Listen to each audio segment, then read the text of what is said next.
வணக்கம் மக்களே, இன்றைக்கி நம்ம வீட்டில் என்ன சமையல் அதுதான் பார்க்க போகிறோம். இன்றைக்கி நான் வந்து ஷீலா மீன் குழம்பு வச்சேங்க. அந்த மீன் குழம்பு எப்படி வச்சேன்றதை இந்த வீடியோவில் காமிச்சிருப்பேன். எங்கள் வீட்டில் நான் எப்படி செய்கிறேன்னா அதுதான் இதில் காமிச்சிருக்கேன். இதில் மண் சட்டியில் எண்ணெய் ஊற்றி கடுகு போட்டு வெந்தயம் சீரகம் இது எல்லாமே போட்டு வெடிக்க விட்ருக்கேங்க.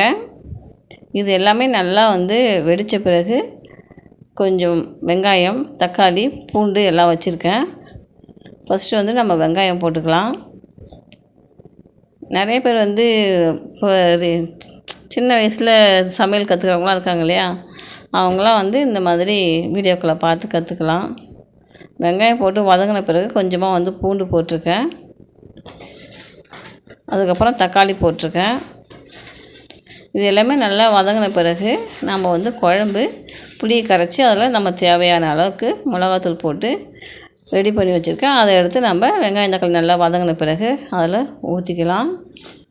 ஊற்றி நமக்கு வீட்டுக்கு அவங்க வீட்டில் எத்தனை பேர் இருக்காங்களோ அத்தனை பேருக்கு தேவையான குழம்பு அவங்கவுங்க வீட்டுக்கு தேவையான அளவுக்கு குழம்பு கூட்டி ரெடி பண்ணிக்கலாம்.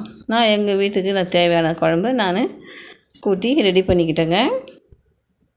குழம்பு நல்லா கொதிக்கிட்டோம். நம்ம அதுக்குள்ளே மீன் வந்து கழுவி கொண்டாந்து வச்சுருக்கேன் பார்த்தீங்களா, இதான் ஷீலா மீன். மீன் குழம்பு நல்லா கொதித்த பிறகு நம்ம மீனை போட்டுக்கலாம். குழம்பு நல்லா கொதிச்சிடுது. இப்போ வந்து மீனை அதில் போட்டு நல்லா கொதிக்கிட்டோம். மீன் போட்டு நல்லா கொதித்த பிறகு குழம்பு எங்கள் வீட்டில் எப்போயுமே நாங்கள் கட்டியாக வைக்க மாட்டோம். ஓரளவுக்கு மீடியமாக, தண்ணியாகவும் இருக்காது கட்டியாகவும் இருக்காது, மீடியமாக தான் வைப்போம். பாருங்கள், நம்ம ஷீலா மீன் குழம்பு சூப்பராக ரெடி ஆகிடுச்சு. கொஞ்சம் மீன் எடுத்து வறுத்துக்கிட்டேன். உங்கள் வீட்டில் என்ன சமையல்னு சொல்லுங்கள்.